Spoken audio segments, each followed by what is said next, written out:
C'est par une matinée fraîche et ensoleillée que le périple de la découverte du site de Covagro à Oboul 1 s'est fait ce vendredi 22 décembre 2023. Une marche sportive spéciale sous forme d'excursion organisée par la coopérative des variétés agricoles qui permettra aux nombreux participants de se détendre tout en découvrant la vaste exploitation cachée en plein cœur de la forêt équatoriale. Plus de 600 hectares d'exploitation agricole et d'élevage répartis dans plusieurs secteurs. Il est exactement 8h27 quand le préfet du département du Oignon, accompagné du sous-préfet de l'arrondissement d'Abomban, du maire de la commune d'Atok et du président du conseil d'administration de Covagro, donne le coup d'envoi.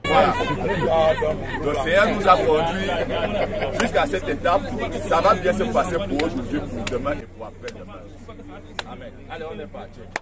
Le pas alerte sous un rythme de militaire du commandant de la brigade terre de Bagofit guidera la marche. Première étape, le département cacao. Les participants peuvent découvrir à l'œil nu le processus de séchage des fèves du cacao. Le cap sera ensuite mis vers le département de production et de commercialisation des œufs de table. Toujours dans une ambiance sportive et festive.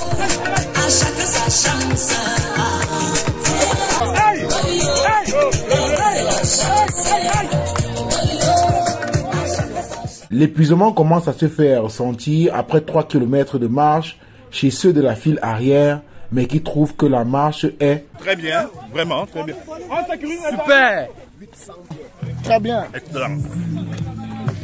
Marche assez rude, hein, mais on tient le coup. Il faudra ensuite passer par la pépinière de palmiers à huile, visiter l'exploitation porcine avant de revenir à l'usine de production d'huile de palme, appelée ici huilerie, où l'on pourra voir de façon concrète le processus de production de l'huile de palme.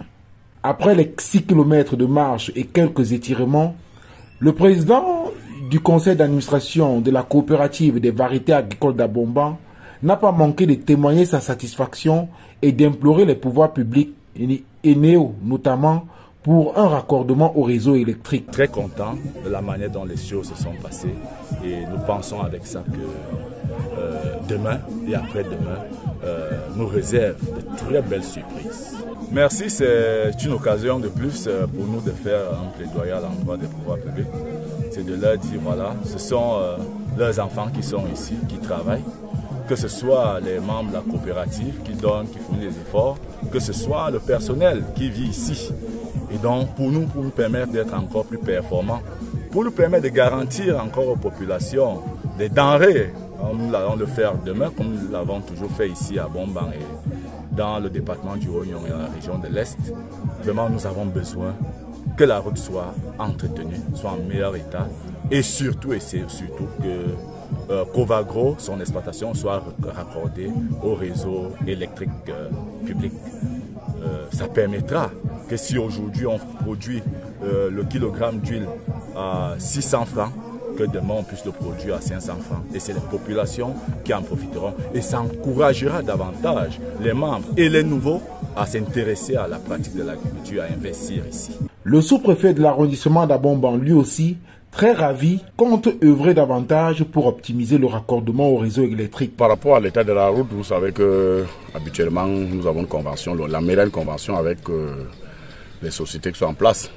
Beaucoup plus avec la STBC qui fait le reprofilage constamment, chaque 2 ans. Là, vous avez vu, tel que vous avez vu la route, ça a été reprofilé l'année dernière. Et l'année prochaine, en 2024, ils vont reprendre.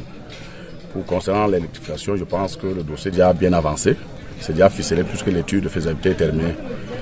Il est donc question qu'on saisisse encore une fois de plus Eneo. Je pense que d'ici la semaine prochaine, je reviendrai ici avec le directeur régional de Eneo pour qu'il essaie de voir, d'apprécier la distance entre Zugumbu et l'usine, puisque pour le moment il y a déjà une société qui est en train de travailler sur le tronçon Korvoran-Zugumbu. Donc on va juste prendre des Zugumbu pour ici. Donc je me dis l'avenir est prometteur. Tout ravi par la réussite d'un tel projet, le maire de la commune d'Atok pense que les communes pourront s'inspirer de cela pour davantage se développer. Bon, c'est des idées parce qu'en réalité, nous pensons que si des particuliers peuvent s'engager comme ça, à fraude. Pourquoi donc les communes ne s'engageraient pas? Aujourd'hui, on demande aux communes de s'auto-employer, de s'auto-déterminer. Vous voyez que c'est des particuliers qui sont allés chercher des financements ailleurs. Et la commune qui a une plus grosse crédibilité peut également aller chercher des financements ailleurs pour produire par exemple le palmier à huile, pour produire par exemple des fermes à volailles, des porcheries. La satisfaction est aussi au rendez-vous chez les participants qui ont pu découvrir la coopérative des variétés agricoles sur au moins 6 km. Donc ce qu'on peut dire aujourd'hui, c'est que c'est une expérience très enrichissante et puis très inspirante. Cette balade dans la nature nous a fait découvrir ce que c'était la coopérative Covago. Parce qu'en ville, d'habitude on attend Covago. Il fallait le faire pour pouvoir savoir ce que c'est que Covago font. Chapeau, un coup de chapeau à toute l'équipe de Covago et longue vie. Le rendez-vous est donc pris pour une autre édition.